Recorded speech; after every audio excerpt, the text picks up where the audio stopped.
This is the kickoff. Actually, Christina Wong kicked us off really earlier today. Yay, Christina.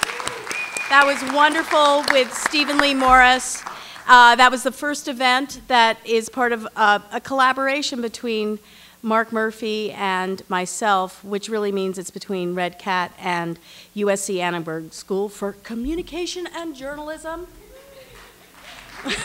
which houses fellowship programs for arts journalism. And this particular fellowship program is the NEA Arts Journalism Institute in Theater and Musical Theater. And Mark came to me with his friendship, which was a budding friendship, with Hilton Als. And it just seemed like a great way to start. This is our very first day of an 11-day fellowship in which 25 journalists from across the country are going to be in Los Angeles, and we work really morning to night from about 8 or 9 o'clock in the morning after having these 25 journalists have written reviews or think pieces or whatever they're told to do. They see 10 to 11 performances and work in creative writing workshops with Irene Borger and Jeff Weinstein. They work in master classes with a wide range of different instructors in different kinds of writing, from Laurie Ochoa and Jonathan Gold and Bob Wallace and Howie Shapiro and Evelyn McDonnell, and lots of people who write not only on theater but who really stretch the inner soul to be better writers on the arts. And who better than Hilton Als to come and talk to us tonight? So I thank you for this introduction and this opportunity. And Mark is now going to introduce Hilton. Thank you, Sasha.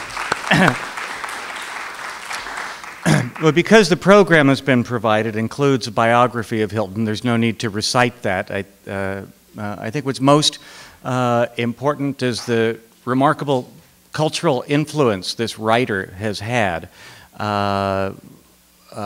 Most known for the last 20-plus years for his affiliation with The New Yorker.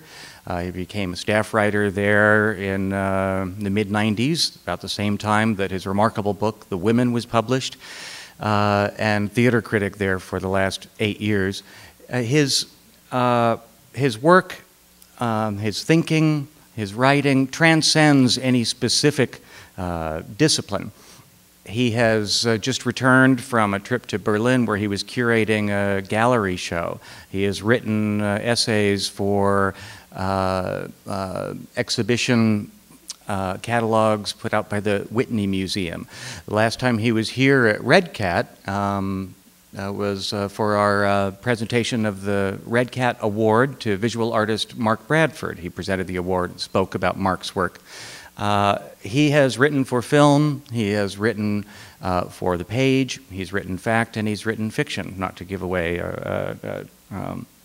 part of the topic tonight.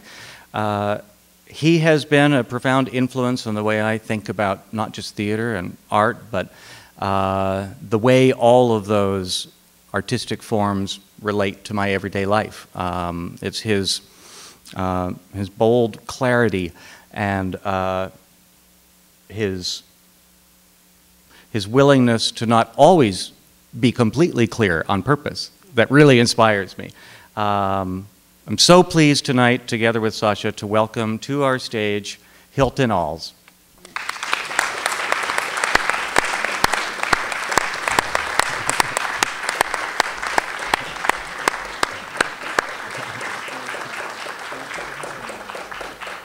Thank you for having me. Thank you. Such nice things said, except my lack of clarity.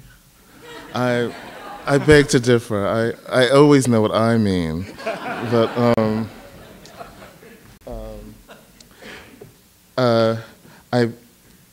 I was going to start this evening with a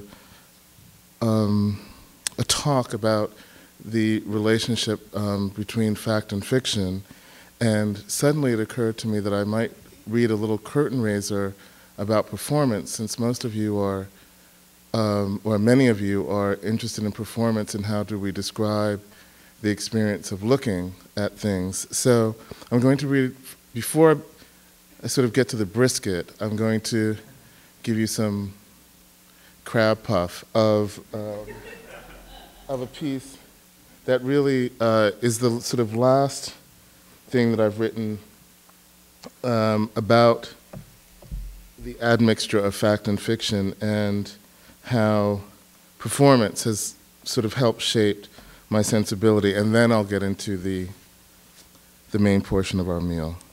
This is a piece that I published in the Believer magazine, and it's about P.J. Harvey. I don't know if you are familiar with her work. She's a great singer and lyricist, and I met her in 1993 when she was doing a great album, and we remained friends for many years now. But I couldn't write about her anymore because the friendship had overtaken my professional responsibility. So this piece is about failing as a journalist, which I think you have to do as well. It's called The Last Interview, and it's one sentence. In the March 7th, 1970 issue of The New Yorker, the short story writer, playwright, and novelist Donald Bartlemy, 1931 to 1989, published Sentence, a story about matrimony and other matters told in one sentence, a continuous exhalation of words that had meaning for the author, and in the process becomes a kind of brilliant verbal object, recognizable as such to all writers who know what inspiration looks like on the page, a bit of singing, a string of words passionately spoken with hardly any periods and barely a semicolon, making insects between words, a technical feat that shows prosody for what it is. The meaning is in the rhythm. And Bartlemy's text, a gorgeous object really, may or may not have grown out of his interest in Gertrude Stein, who constructed beautiful verbal objects as well. They are so solid and glistening and murky, like the best company. Sentences so solid one can practically put them on one's knee and have them stay a while.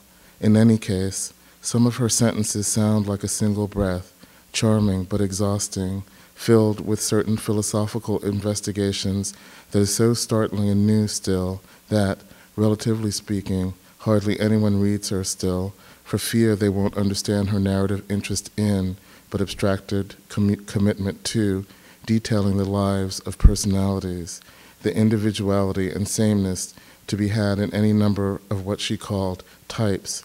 And I wonder what she would have thought about the performer as a type, one who, generally speaking, responds to one's writing in a guarded way when they express an opinion about it at all. It's very curious. It's as though to them one's language were another kind of show altogether, a performance on paper that, because it requires reflection, diminishes their continuous desire for the visceral, the now. It's strange. They never think of a paper performance as being in support of, let alone a complement to their own show. In any case, their métier is not the page but the stage, which can barely contain their naked and beautiful and exhausting need for attention and desire to change your mind because of their presence. So what they want, generally speaking, is for an audience to validate their body's breath. They kiss us, each and every one of us, then they close the show, those performers, taking our hearts with them when they use phrases like good night or this is our last song, creating longing in the process, their long and short goodbye being part of who they are and what they can give until they breathe on us again. And so I barely slept. Some might even call it sleep. The white bed sheets wrapped around my ankles, my mind yet again wrapped around memories. Several weeks after I saw Polly Jean Harvey in New York, her breath in my ear as she said, hello, in the concert hall before the show, sometime in the early spring, her breath in my ear in the midst of an embrace. And then she introduced me to John Parrish an hour or so before their concert at Irving Plaza. Her black hair a mass of black, luxuriant breath, as John, as long and wistful as a wand, wearing a kind of hat I had not seen since I was a little boy, and my father wore a hat, In any case, John Parrish wore his hat not just to protect him from the rain, which muddied the streets and muddied my eyes as we got into a white van, and I knew even then I couldn't write about Polly in a journalistic frame anymore, let alone analyze her music, because I couldn't be, specious word, objective about what she did. In any case, performers like and don't like being observed as through a camera, because their need for immediacy is what they prize even if they distance you in their private lives, thus creating a kind of physical dialectic, here, but not here. And Polly was part of me, which meant other difficulties, but life nevertheless. And in the white van, our eyes met once or twice on the way to dinner. Rain fell in fat drops on the van window, thump on the hood of the white van as Polly, her black hair covered in a black shawl, tried to work out with me just how long we've known each other, and we couldn't. And I asked the driver to count the years I thought we had known one another, me and Polly, that is. And he couldn't do the math either. And John said, "Oh, I've been hearing about you for so long, but just how long, none of us could say." And Polly's curls were in her face and on the collar of her black coat, her lips reddened by nature, while John Parrish, utterly sweet, the very soul of unobtrusive soul, walked behind Polly, his musical partner in this, their latest venture. A woman, a man walked by, a record of some 10 songs appearing a little over 10 years after their first collaboration, Dance Hall at Louse Point, first explored the musical possibilities of the dramatic monologue. We sat down in the Japanese restaurant where we were meant to have an interview to discuss the record, but first we laughed at Polly's tendency to be extremely well organized, and I took a bit of the fabric of her black top in my hand. It was stretchy. She said she got it somewhere, largely because it fit. She's physically small, with a movie star head, and I knew I couldn't do it anymore, be a journalist trying to uncover the quote-unquote secret behind merchandise and then sell the merchandise to readers. But it was lovely there in the Japanese restaurant with our overly solicitous waiter, ginger in our mouths, a little red wine for John, to hear about their long friendship and this being their second album together. John writes the music and Polly the words, and attention is support. "No," I said, "I've never met Polly's parents." And Polly said, "My father, he's a man of few words." At our show in England, he beamed, and my brother said, "He came with a friend we used to play with when we were little. My brother is also a man of few words. Aren't you clever, Paul?" referring to Polly and John's music and the performance. And then we laughed. But I didn't know what I was laughing at, having never met her family. It was laughter, perhaps, about having a family when your job is to make a tribe of the people you meet from the stage night after night. And I knew I couldn't do it anymore, be a journalistic audience in this way, typing up notes about the interview, transcribing the tapes, not being present to myself in relation to the subject, not to mention the situation, the overly solicitous waiter, Polly reaching for some of my ginger because they didn't give her any, and it's good for the throat, and she had to sing. And all I wanted to do was listen to their music, which is in sync when it comes to a kind of propulsive insistence on being heard. There's a banjo that John says he likes playing in an amateurish kind of way, the melancholy plunk, plunk, plunk of the banjo, and the ukulele sounding on this record like fragments from misremembered tunes remembered beautifully. And also on the record, there are many, many minutes of Polly's voice, sometimes slow or angry sounding, blunt or lullaby sounding, but always it's her voice. And I knew I couldn't talk about it in quite that way anymore. As Polly asked if I needed anything else for the story, just call or text. And she and John got back into the van, and I walked in the rain, waiting for the show to begin, and that's always a new beginning, a new birth for the performer, a new show. No matter how many times they've done it before, it's their time to become someone other than their self, or the self we call Polly, who then becomes P.J. Harvey, say. And I swear, I'd rather kiss you than write what I think about anything ever again, I said to my wife, who doesn't exist. Maybe she used to be a singer. She was holding my baby, who was yet to exist. His name is Pedro or Gomez, and he has black hair as I walked in the rain, up and down Broadway, and eventually over to Union Square Park, wondering why I couldn't do it anymore, say those words anymore. This is what I think in a magazine or newspaper. My wife understood if she existed. And then it was time to go in, and see Polly in a black dress holding her mic pack, or whatever it's called, in a little black bag, dancing barefoot as John Parrish played behind her. My breath of love meeting their singing, playing breath as I said goodbye all over them, knowing I could never ask them questions I was supposed to ask them ever again, as I felt my own breath filling the stage too.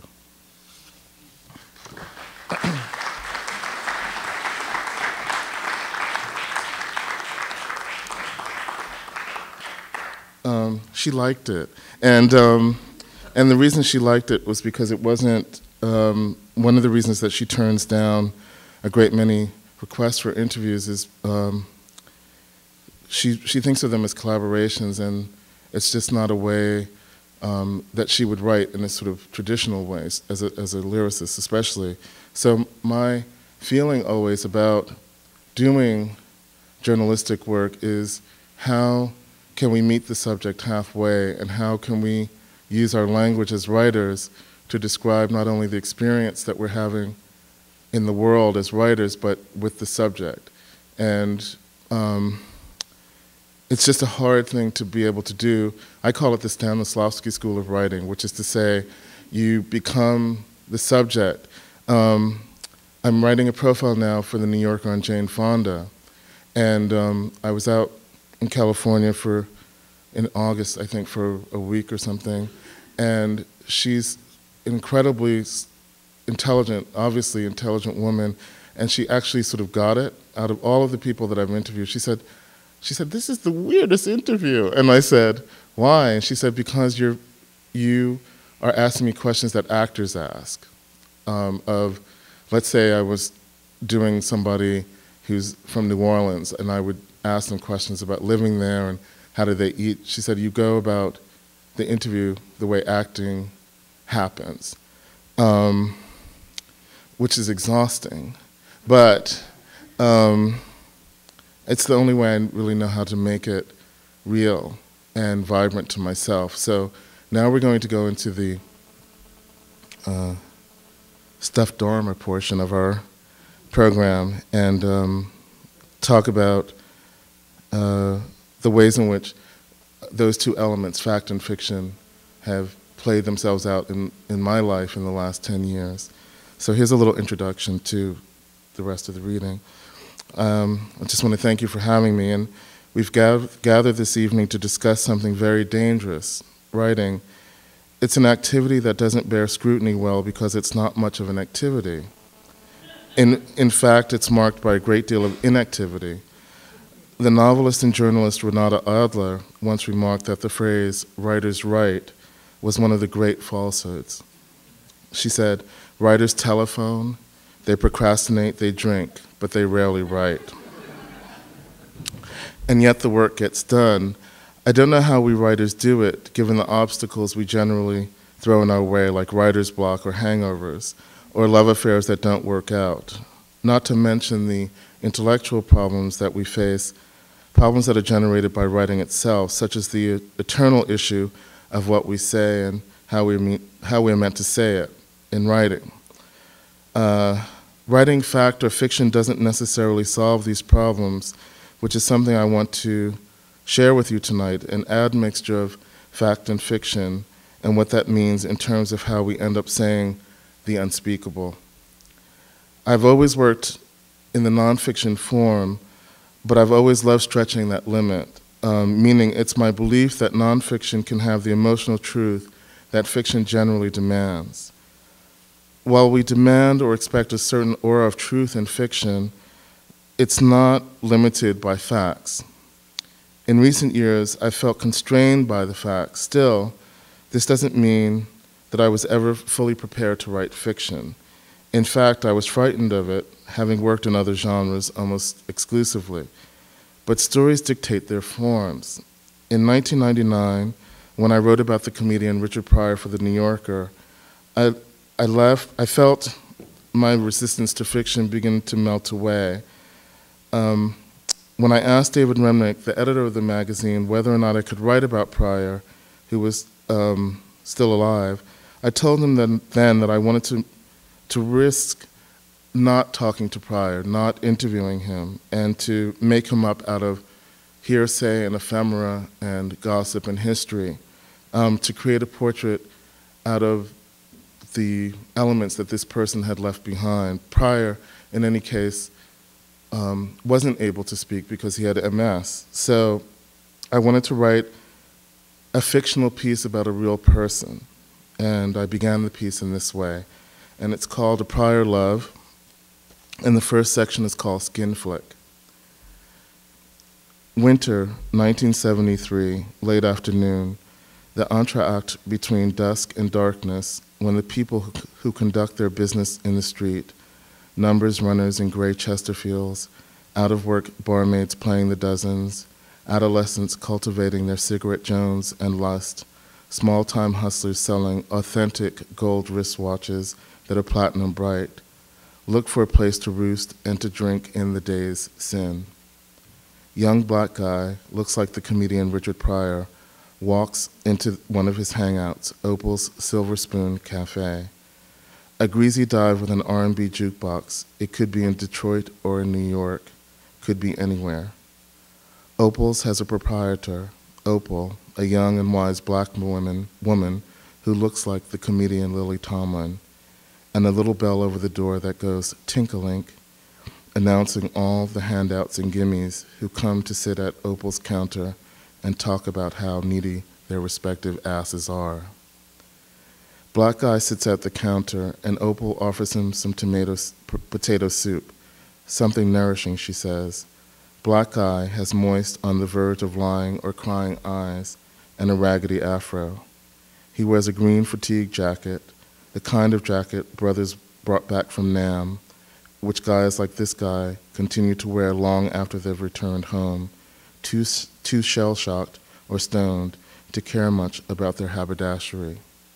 Juke, that's the black guy's name, is Opal's baby, flopping about in all the narcotics he's trying to get off of by taking that methadone, which Juke and Opal pronounce methadone, the way two old-timey Southerners would, the way Juke and Opal's elders might have if they knew what that shit was or was for.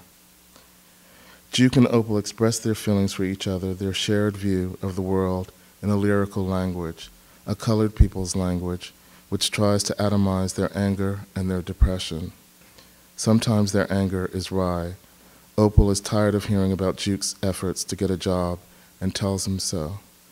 Hand me that job about job training, she says. You trained all right. You highly skilled at not working. Night is beginning to spread all over Juke and Opal Street. It is the color of 1,000 secrets combined. The bell rings and a delivery man comes in carting pies. Juke decides that everyone should chill out. He'll play the jukebox. They'll all get down. Al Green singing Let's Stay Together makes the pie man and Juke do a little finger snapping, a little jive. Opal hesitates, says nah, but then dances anyway, and her shyness is just part of the fabric of the day, as uneventful as the delivery man leaving to finish up his rounds, or Opal and Juke standing alone in this little restaurant, a society unto themselves. The doorbell's tiny peal. 2 white people, a man and a woman, social workers, enter Opal's, youngish, trench-coated. And the minute the white people enter, something terrible happens from an aesthetic point of view. They alienate everything. They fracture our suspended disbelief. They interrupt our identification with the protagonist of the TV show we've been watching, which becomes TV only when those social workers start hassling our Juke, our Opal, equal halves of the same resilient black body.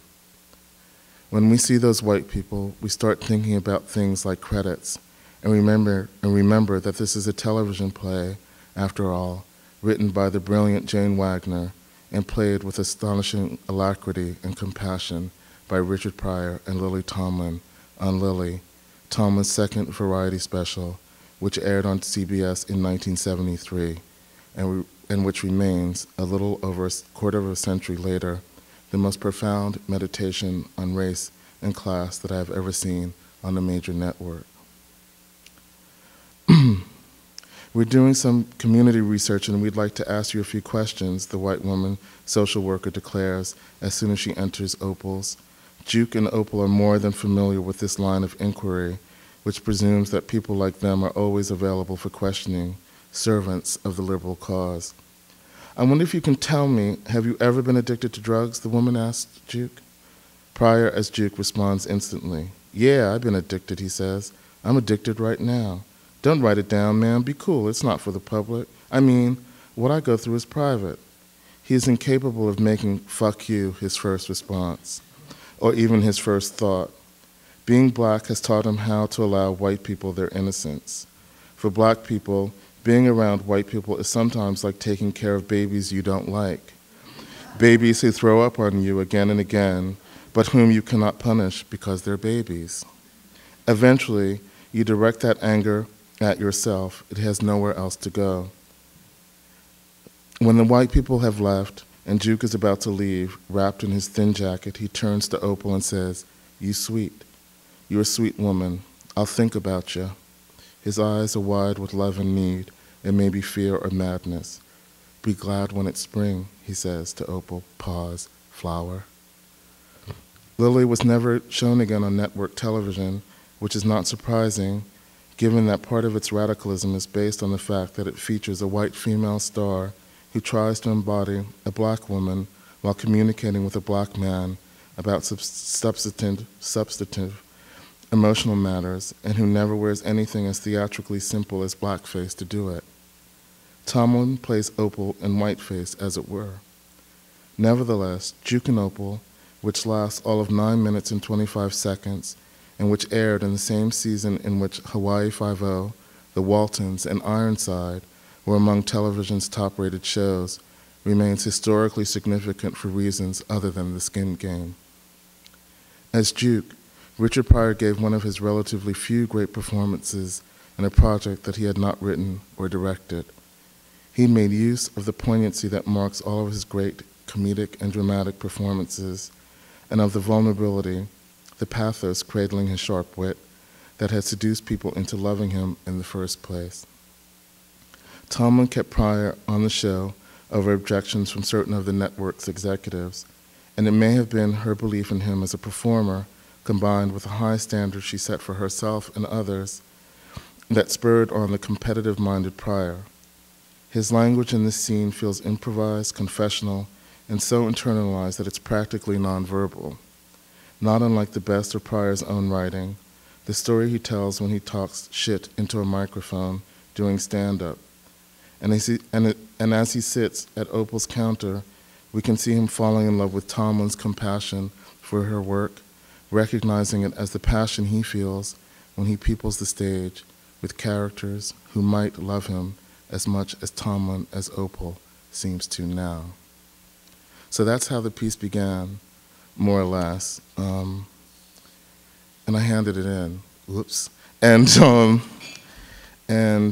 there was a great deal of deliberation about how to publish a piece about a living person who wasn't in it. But to his credit, David Remnick published it, and there was a great response to it. So years passed, and I started to, my father died, and I had never really written about my father before, but I began to sort of see Richard Pryor as a doppelganger for a lot of black men in America, which is to say, hold on a second. Which is to say, he sort of was deeply representative of a lot of the feelings that my father was unable to articulate, and that I was unable to articulate, and that I noticed and saw in a lot of black men that I was friends with. Initially, the book that I started to write, which is called Richard Pryor Novel, was a very long monologue by Richard Pryor's sister, who doesn't exist. And she's an actress who does voiceover works for porno films.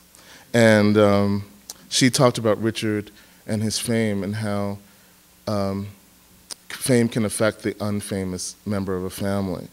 And I wrote it and wrote and wrote, and I put it aside. And then I started to sort of get real about what the project was, which is about Black masculinity, something I had never really written about explicitly. I think I was able to write about Richard Pryor because I was able to write about him through Lily Tomlin. So years passed, many overflowing waste paper baskets, and I began to see Richard Pryor for who he was in relation to Black masculinity. And so the book begins with the piece that you just heard a bit of, and then it goes into how Richard became the narrator's double. And this is the first time I've ever read this, so if I sort of stop and start, it's just that I'm editing myself and freaking out. So it's called Richard Pryor, a novel, and it begins, as I said, with the New Yorker piece, and then you turn the page and it says fiction.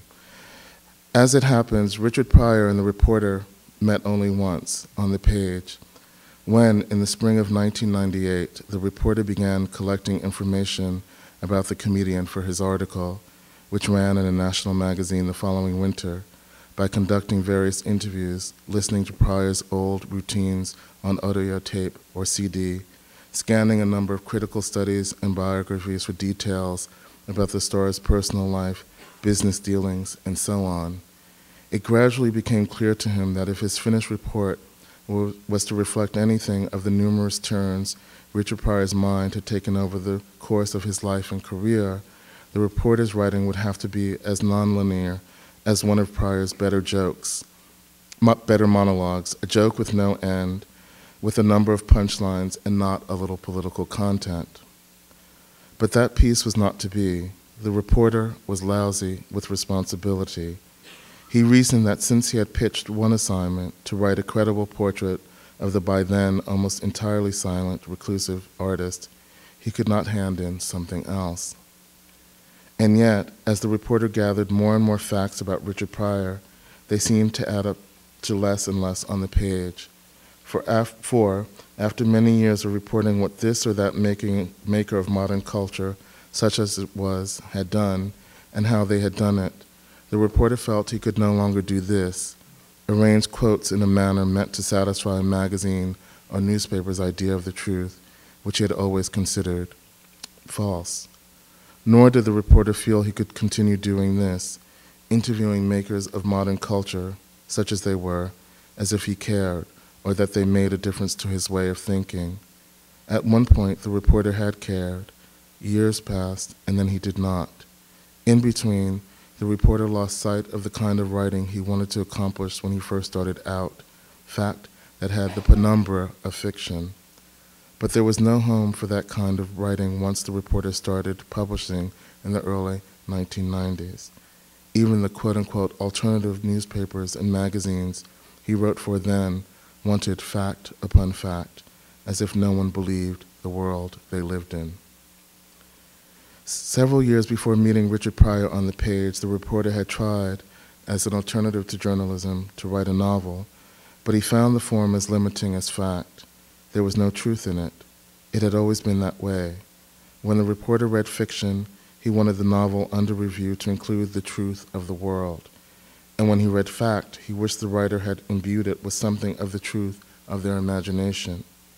What the reporter did not know how to do, create an admixture of fact and fiction in an extended work that defied both genres. Then he began to think about Richard Pryor, who, in his work at least, had done nothing but. The reporter knew of no greater modern practitioner or melder of journalistic ethos and the morality inherent in fiction than Richard Pryor. The comedian's work and life were rife with such issues.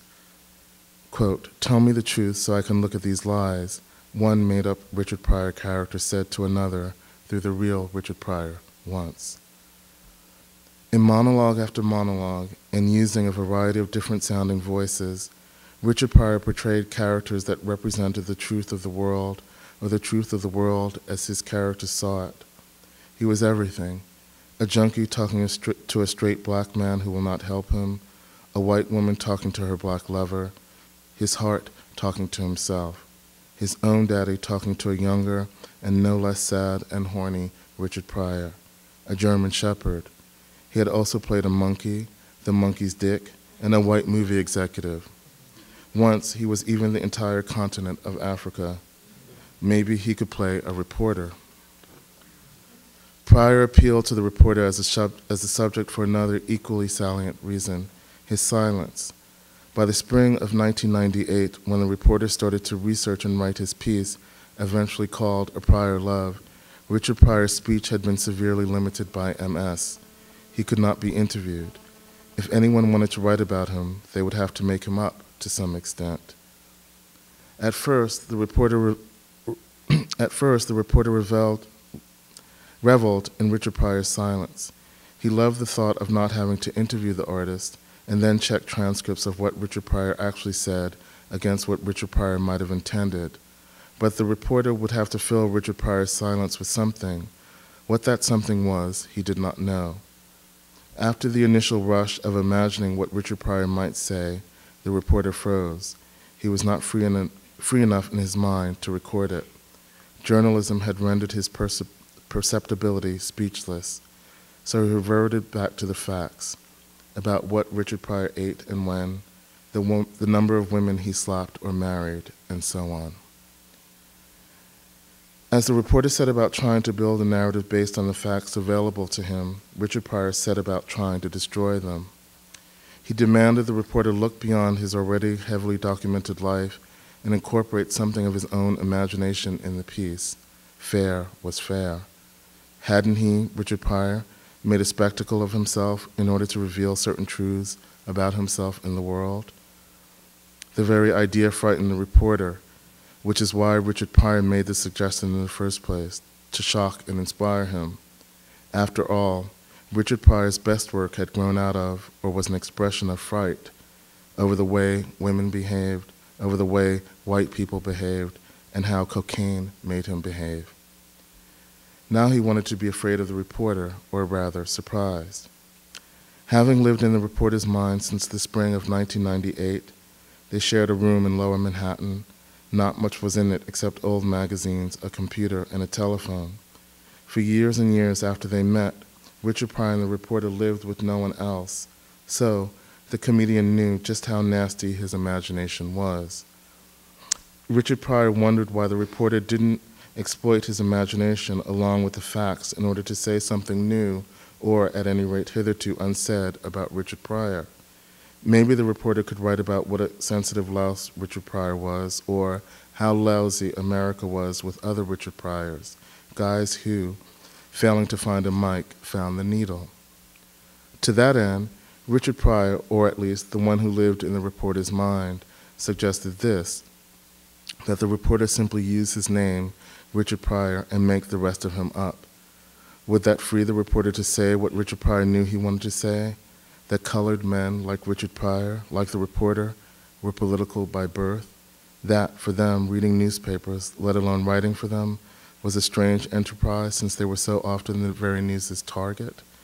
The truth is, Richard Pryor would not settle for being defined by facts alone. To do so would be to negate the spirit behind his entire body of work, wherein an existentially freaked guy named Richard Pryor always told lies to get at the truth. This would not do. The reporter had been commissioned to write facts. He could not add his imagination to all that. He had been trained, or as one editor had it, professionalized, not as a writer, but as a journalist. So, over the years, he had grown to distrust his imagination. Not so much distrust it as defend himself against it by discounting his imagination's market value, which is where journalism leads you, counting words against dollars. And besides, the reporter said, reasoning with the Richard Pryor in his mind, who would pay him to describe where Richard Pryor persisted in taking his writing, even after Pryor Love had been filed and published, from fact to fiction with a little of each in both. The fact is, Richard Pryor thought A Pryor Love was some kind of joke. He saw the published article from his perch in the reporter's mind when it first came out, and once he focused on it, he liked to die. First of all, he couldn't get over all those neat columns of type filled with facts. He couldn't get his head around how those little columns, pillars, of truth were meant to resemble the reporter's mind, which was not neat. In fact, Richard Pryor knew, having lived with a reporter as long as he lived with anyone, especially women, that his charge distrusted direct statements of any kind. They contradicted the way his mind worked. Nevertheless, Richard Pryor could not get his own head around the way a Pryor love didn't work. It seemed the reporter had boiled his life and work down to a single idea or notion. Only America could have produced a Richard Pryor, the freak. The fact is, it took the reporter some time to convince Richard Pryor that he did not have a say in how a Pryor love was laid out. Journalists rarely had that kind of power. And why not, Richard Pryor wondered aloud. Being colored, Richard Pryor believed in the look of things, that the inside of something was equal to its exterior. For him, each had its own aesthetic and thus moral weight. As a performer, Richard Pryor had illustrated his words by using his body. What better way to show your words value than by putting your body graphics out there with it too? The reporter tried to explain, his tone was defensive now, how different his role in the culture was.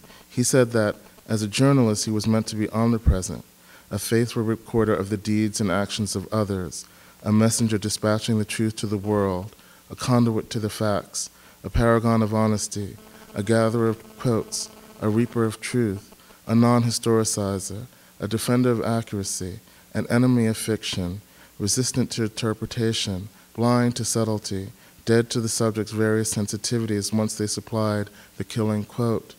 The look of things was of little interest to him. Richard Pryor did not buy any of this. Still, even though one version of Richard Pryor had run, the subject retained the hope that the reporter would go on to write others. It was not too late, or was it? For what Richard Pryor saw lurking behind the reporter's rhetoric about the journey to be an author, and say I, as Richard Pryor had or did. What Richard Pryor gleaned from all the lies the reporter insisted on telling even now. Writing the truth for a living, if he ever did, hadn't gotten the reporter any closer to speaking it. The reporter wouldn't hear any of this. What did Richard Pryor know in the end, especially when it came to other people? Hadn't he been a boozer and a junkie, so self-absorbed he'd made a number of wives tremble with neglect? Is that what he wanted to reduce the reporter to? A trembling woman who'd lost her reason, all foolish and in love, waiting for Richard Pryor to inspire him to write the truth about the world, his world, as he saw it. The reporter knew who he was. Richard Pryor didn't. Wasn't that one reason Richard Pryor had to play all those different characters? Because he didn't know who he was? Richard Pryor loved all of that. Had the reporter put any of his questions, ambivalences, or rage vis-a-vis his subject into a Pryor love, then it would have made the piece worth reading, at least insofar as one reader was concerned. But the reporter had not. Richard Pryor could forgive him for all those neat columns of type. Magazine policy was magazine policy. But what he could not get over was how the reporter had reduced the Richard Pryor in his mind to a single idea or notion. How could he let that happen? The reporter defended himself against Richard Pryor's scorn by describing certain rules of journalism that were, again, outside his control.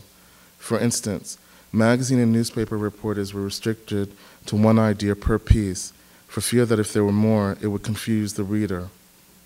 In the end, a Pryor love couldn't be anything other than what it was because of journalism's relationship to ideas, not the reporters. Richard Pryor scoffed.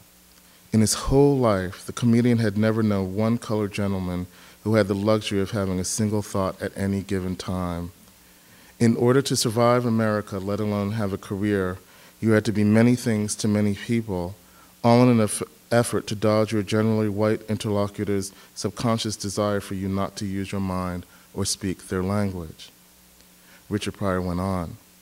If the reporter couldn't express on the page what it looked like when one existentially freaked guy named Richard Pryor met an equally freaked guy like the reporter, what was the point of writing?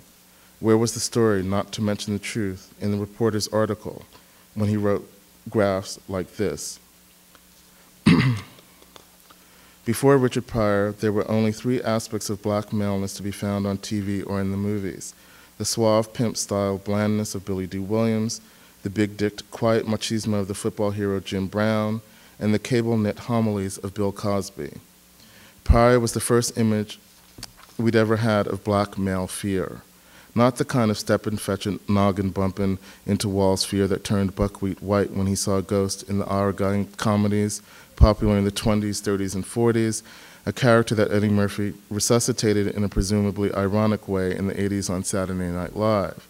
Pryor was filled with dread and panic, an existential fear based on real things like racism and lost love. In a skit on In Living Color, the actor Damon Wayans played Pryor sitting in his kitchen and looking terrified while a voiceover said, "Richard Pryor, afraid of absolutely everything."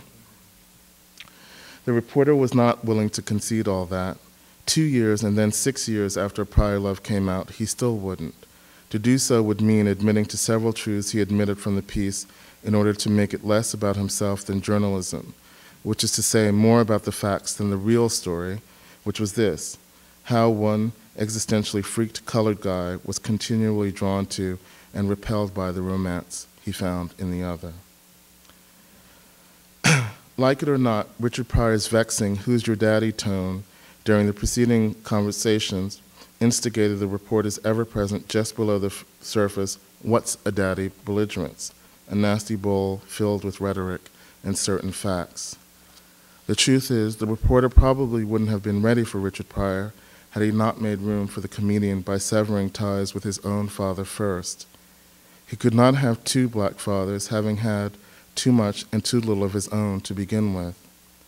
The reporter had stopped speaking to his father in 1993. The reporter was 32 years old then. The reason for their break, well, it would take a Richard Pryor to describe it. Suffice to say that once the reporter realized he had spent the majority of his writing life turning out the facts his father revered in a world his son grew to distrust, the world of journalism with its fake impartiality, access reporting, and the rest, and practically no time writing whatever he meant to write, the reporter stopped treating his dad with the same reverence as Richard Pryor's potentially cocksucking junkie behaved toward the older, clueless, self-obsessed wino he meets on the street one Sunday in his 1977 routine, Wino and Junkie, with hope, as though there was a father to be had underneath all that unfortunate dick. And now here was Richard Pryor calling all that daddy shit up again, if only because his goading and all his unanswerable questions were so much like the father's. Were Richard Pryor and his father the same in the end? Were all black men, the Pudd'nhead Wilson idea, some version of one another? All love, as the joke or saying goes, comes with a price. But for the reporter, all love came with a debt. If you gave him something he loved, a book detailing a world he would never have known existed before reading said book, a kiss that reminded him he had a body, he offered his life by way of thanks, since he considered the gift giver as having helped realize his life. For a long time, the reporter believed he owed his father language, that the father's interest in language was generated by a form, journalism, that held little if any interest to his son from the beginning didn't matter. The reporter took owing wherever he could get it.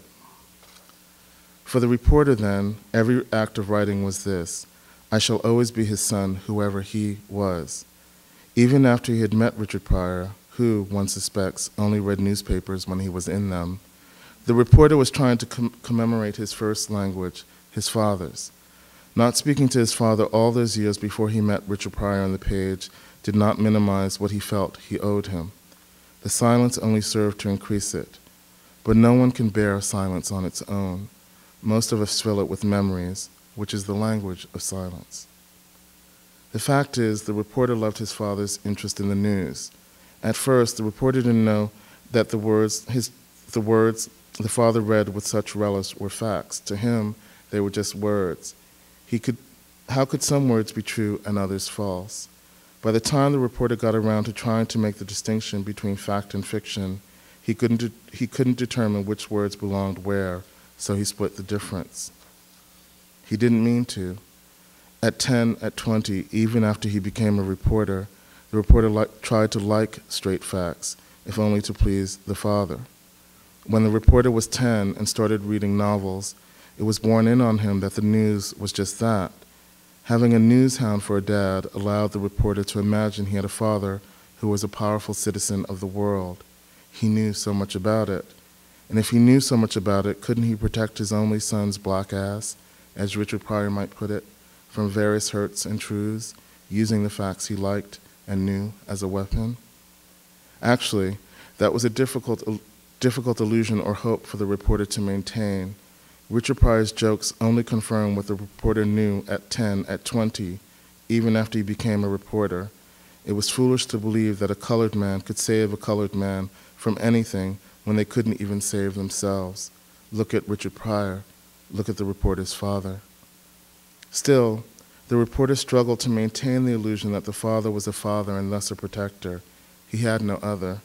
So, in the reporter's child mind, which is to say, in his imagination, the father was a force of right, a bulwark against the world's various injustices, the living embodiment of many pages from Hegel's philosophy of right, particularly when it came to the philosopher's views on men and their possessing a quote-unquote universal sense of right and wrong, which they attained, quote, only through the stress of thought and much specialized effort, unquote.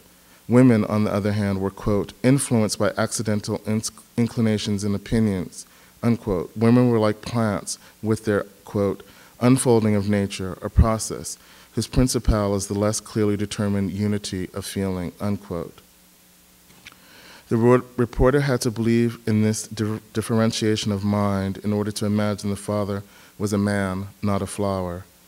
And not just any man, but a universal man, an owner of facts, and as such, a moralist, since he knew what was right and wrong with the world, having read all about it. If the father were such a man, then his son, by extension, lived in the right too. Was he not born of the father's unimpeachable, distinctly male veracity? This had to be so. It made the reporter's imagination right. It made his unfolding nature right. And it made the father's fractured unity of feeling all right too. In truth, the reporter's father was not in the world. He was in his room. He lived on the top floor of an apartment building that his mother owned in Brooklyn. The father's room was filled not with children, but with newspapers. He lived as Richard Pryor lived, especially after he had children, without them. It had always been that way. The reporter's parents never lived in the same house. Ever since they started having children together during the Korean War, the mother lived in an apartment of her own, not too far from the reporter's father, her unmarried husband. To ask him for more would mean the father would have to behave like an adult. That would disqualify him from being his mother's only son, also the reporter's mother's. It had always been that way. The reporter's father couldn't be with anyone other than his mother. No one asked why. That was just what men did in the world the reporter was from. After his children were born, he fathered them from the distance of his bedroom on the telephone. Dark and stacked high with newspapers, the reporter's father's bedroom had a bathroom off it. Often it smelled of Old Spice cologne. One thing the reporter loved as a boy of 5 or 8, during the father-son weekends the mother insisted on from time to time, standing at the father's wash basin and watching him shave, his tiny tits jiggling in his sleeveless white t-shirt as he did so. Instinctually, the reporter would look away from his father's moving tits, just as the father often looked away from his only son. Then the reporter would look at the ship on the bottle of Old Spice, a pirate world. Looking at breasts and feeling tenderness towards them, let alone wanting to touch them, was a form of piracy. After the father finished shaving, he'd rub Old Spice over the lower half of his face. Then, without looking down at his son, he'd dab a bit of Old Spice behind each of the reporter's ears.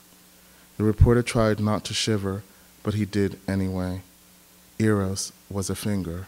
Thank you very much.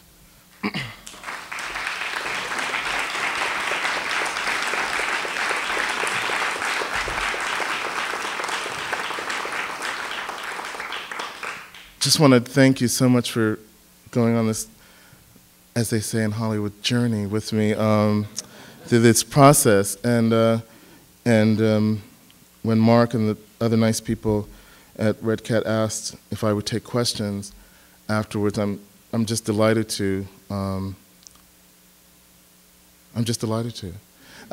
And really feel free to ask anything, because I'm far enough along in the book now that I felt safe enough to read it. And you've been very kind. So I'm here for you. Are there questions, or I don't know if I can see very well, but you don't have to, they can just raise a hand, or, yes.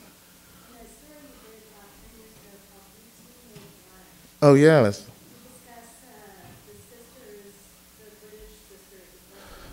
June and Jennifer Gibbons, yeah.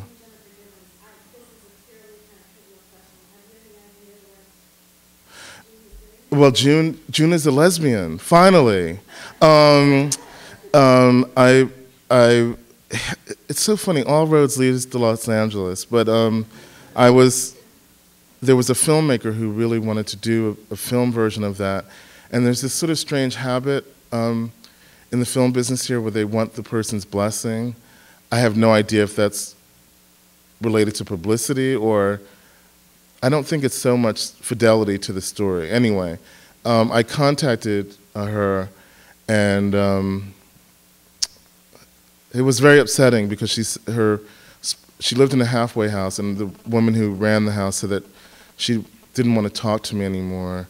She'd been very upset by just the memories of her sister, and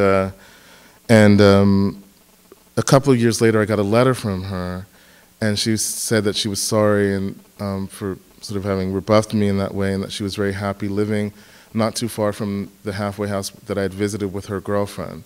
And I was so happy to hear that, and that she was having her own life finally. It took a long time, but she's an extraordinarily brilliant person, and I think that's partly what happened to her.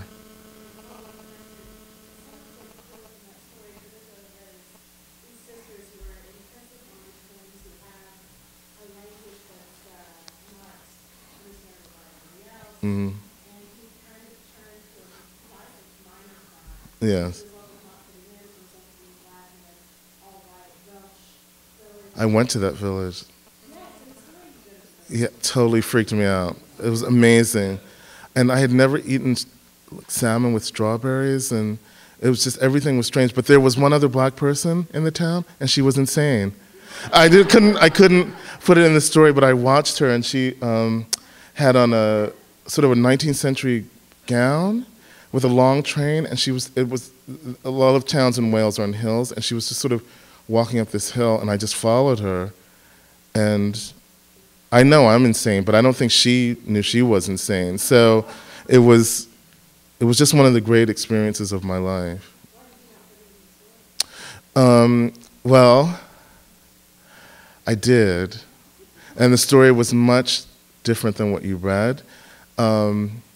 This goes back to trying to meld those two things, and originally the story was, when I handed it in, about 30,000 words, and the entire first part of it was about a relationship I was having with a black man living in a white town, and it was about our love and our difference and our identification with these sisters, and then I get on the train.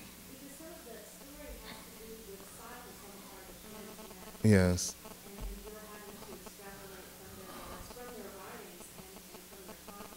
Well, you're just a brilliant reader, because one of the things that just drove David Remnick crazy, and it's on the record, was he said, "Why do you write about people who don't talk?" Like, it's sort of, and I think it was just very freeing. He says, "You write about girls who just have a private language. I can't run this," and I said, "Well, you just have to trust that there are readers out there, and there you are." And but I was very interested I was just really very much in love with them on some level, and they really mirrored my relationship to this man, who is a brilliant person, and it was almost exactly the same. We didn't get into arson or anything, but it was we wrote things together, and well, you're just a very brilliant reader. Yeah. Oh, thanks. Yeah, you know, Thelma Golden at the Studio Museum, she ran in her little magazine the first part of that story about my relationship. So I'll get you a copy. Yeah, yeah. Yes. Oh, it was so good. I mean, not me, them. Yeah. Mm-hmm. Yeah, I love handing in shit like that at the New Yorker, where you know, the first line is, you know, the value of this show is that no straight white men have any power in it at all, and they're like, ah, it's sort of.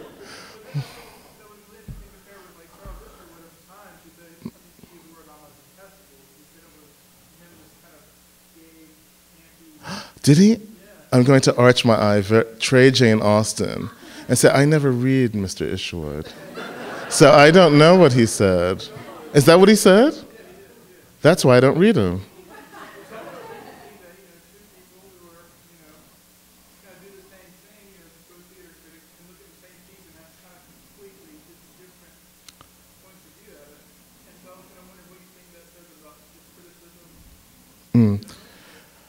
Well, there's such a thing as a hierarchy of taste and intelligence. And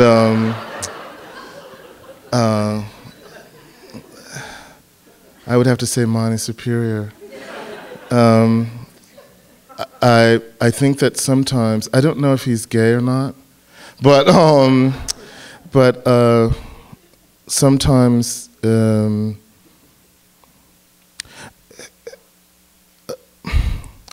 I didn't read his piece, but I don't even want to call it aesthetic, but his his cause, let's put it that, his cause is just really rotten, and it's about pleasing an idea of blackness that white people he grew up with in New Orleans might have had. I think it's a memory of that kind of racism that he taps into all the time, and you can't even transcend it with, he doesn't even, is not interested in transcending it with good actors. Did you see this last movie? They made me see it, and it's just an embarrassment because the thing that is so amazing, if you look at someone like Candy Alexander and Treme, the black performers don't have a chance unless they have a director who has power and who can put them in things to be seen. And the actors and stories that Tyler Perry tells does nothing to advance the cause of actors of color, let alone stories. And I have no idea why black people feel so badly about themselves that they would want to go see those films, but they do.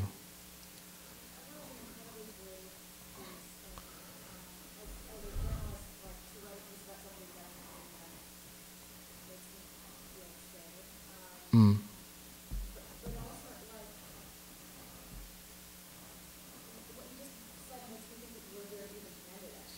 Mm.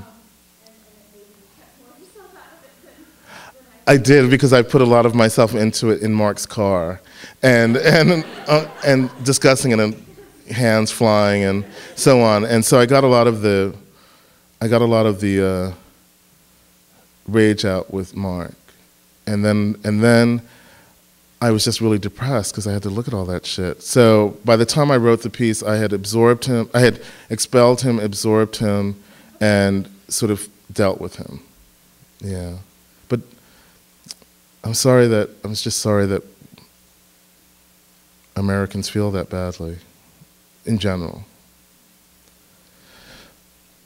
Ugh. Ooh. Oh. Oh, hey, Roger, how are you? Good. Hey, thanks for having me.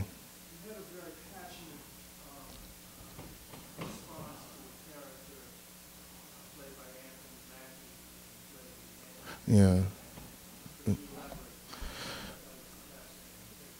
Yeah. and I was hoping to be really fair to, never want to hit an actor like that, but great. I'm so glad. It's a play by Martin McDonough called A Behanding in Spokane, and it is one of the most vile things I've ever seen. And I went with a white Southerner male, and he turned to me 15 minutes in, and he said, "This is the most racist play I've ever seen in my life." I said, "Good, I'm not crazy." And the awful part of it was watching how the director and the producers and the playwright had used this young black actor to really kind of impersonate their idea of blackness, which was this kind of thug who's a buffoon, who's just deeply uninteresting. And I just felt really ashamed for him as a performer. And I know that work is scarce, and I know that for black men it's just really hard. But there was something so soul-crushing about watching him in this play and unquestioningly being that character. Now, you can watch amazing performers like Roger or Candy, and you know that they have questions about the piece that they're in, that they can communicate to you, that they can telegraph through their instrument, which is to say their body or voice or mind. And there was nothing critical in his performance, so that you didn't get the sense that he was standing somewhere outside of it. It was almost as if, he was so sort of embedded in the character that he believed it.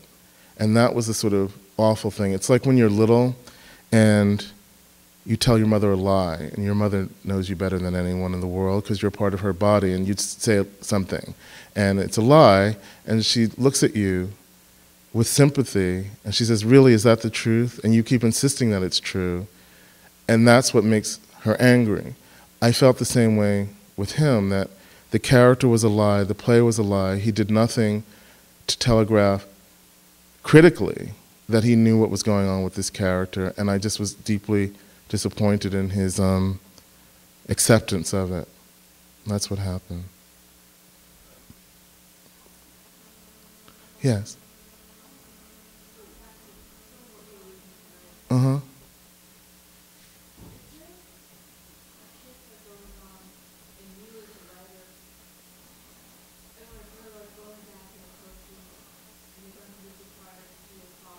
Uh-huh.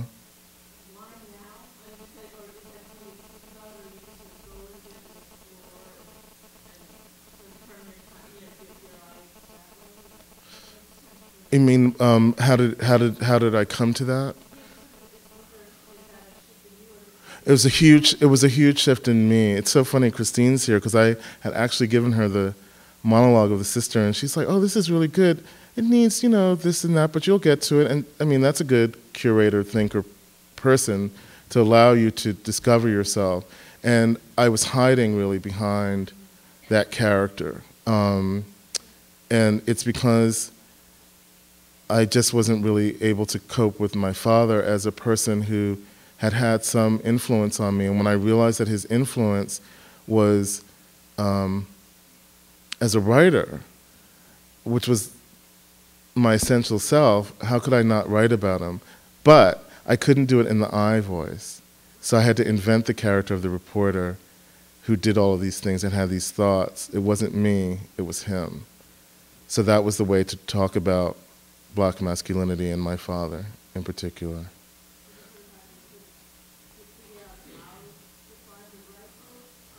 I wrote a lot that I just ended up not using at all, but there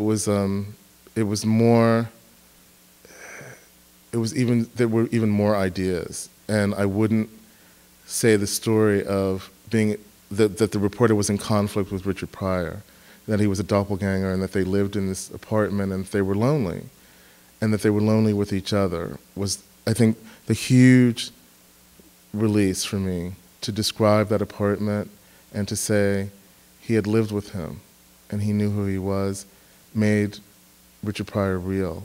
and made the reporter have a real relationship in the first part of the book that wasn't the father or the sister, just him and his writing. But I liked the idea of making a body that could speak back to the reporter. So I don't even know how that happened, but it happened over a long period of time. Yes?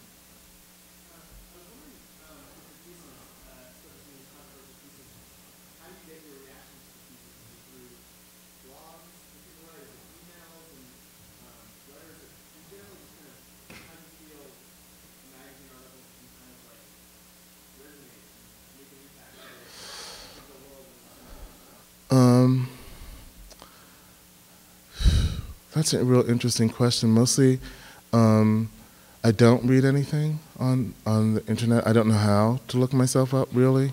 I'm old. But sometimes friends will tell me. My editor at the New Yorker is Deborah Treisman, and she's brilliant. She's the fiction editor as well. Appropriately, they gave me the fiction editor. And she'll tell me what people say, because I think that if you have too much of a direct relationship to how people perceive you, it makes you self-conscious in a way that I'm not interested in. And the man that I was telling you about was also very funny and great about telling me stuff when I wanted to hear it, but often not letting me read anything. Because then I think you're aware that you're doing something that's supposed to be, different, instead of just speaking naturally. So I don't read it, no.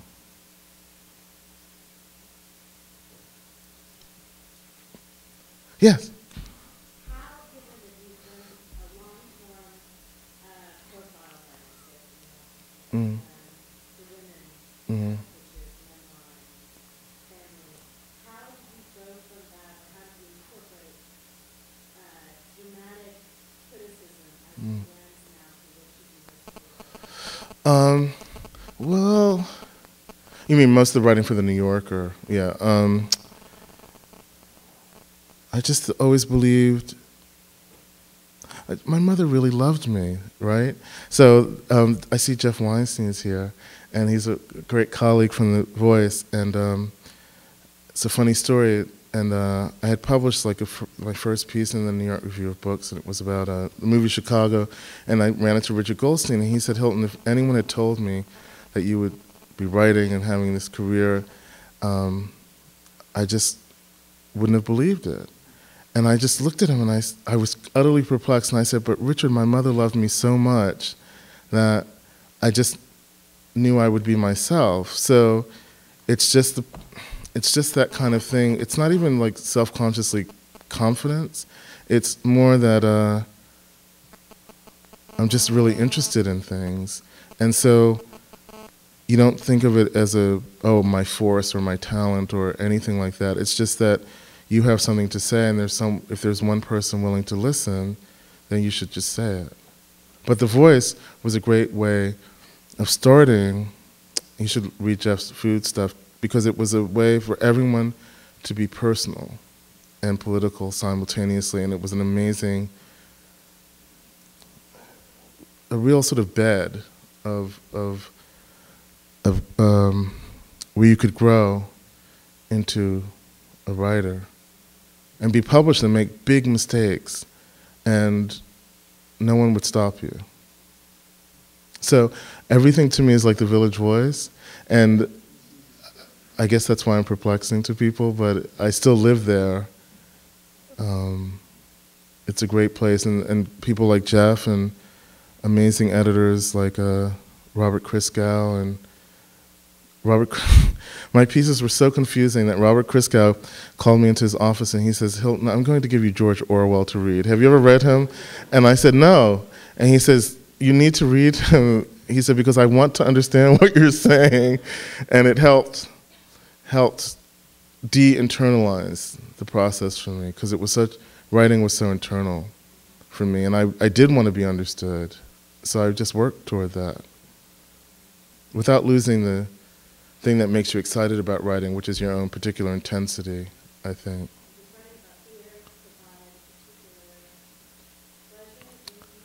Yeah, because I made it personal without saying I. It took me a couple of years, but I figured out how to do that, and also to sort of get them to see that I was more interested in, I'm just not interested in Broadway, but the things that I'm interested in are texts that speak to me, like young Jean Lee, or I'm thinking of young people like Thomas Bradshaw, and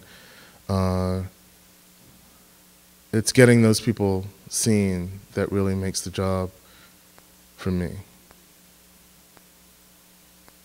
They'd never reviewed the Wooster Group before I started, so there. Is there anyone else? Yes.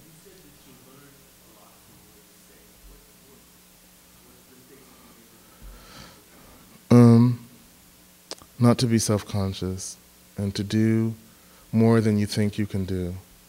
Because if you produce, I like producing a lot of things because then I don't remember what they are.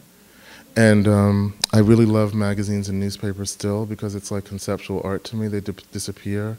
So I feel sort of fluxus-ish in my being. And I think that you become aware as you grow older that the mistakes are not life-threatening and that you can get over them by learning and also incorporating them into what you're doing. When I first started at the New York, it's funny, this problem comes up again and again. When I first started at the New Yorker, Tina Brown called me up one day, and she was the editor then, and she hired me. And she said, Hilton, this is a message on my tape machine, this is when you had tapes and things, and she said, Hilton, this is absolutely brilliant, but you gotta make it so that other people understand, you know what I mean? And it was such a beautiful thing about failing her.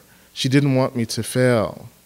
And that's a real editor, when they can support you in your density and intensity and say, I see what you mean, there are a million other people, there's a bridge between what you mean and what I need.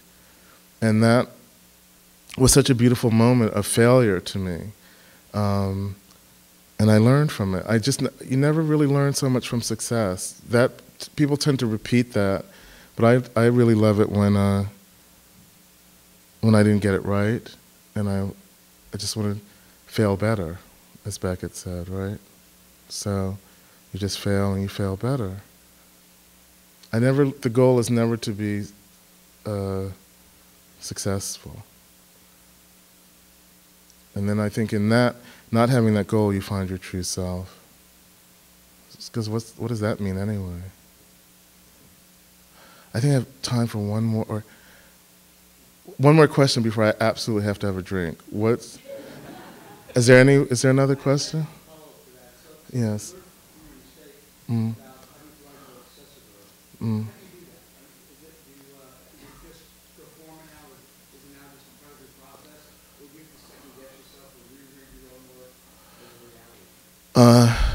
No, I never reread. I just think I just keep writing, really. And I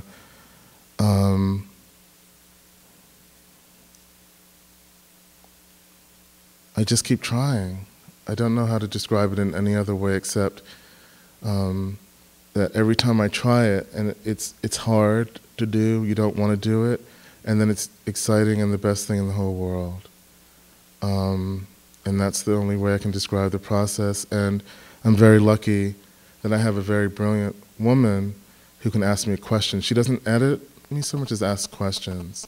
And it's interesting, the relationship almost completely duplicates the relationship I had with my mother about writing, where I would leave her a piece of writing when I was little, and she would write comments on it, and we would never discuss it. The same with my Aunt Deborah. I send it in, we never discuss it. She'll send it back with her edits, edited with her queries, we never talk about it. So it's telepathic in that way. Anyway, thank you.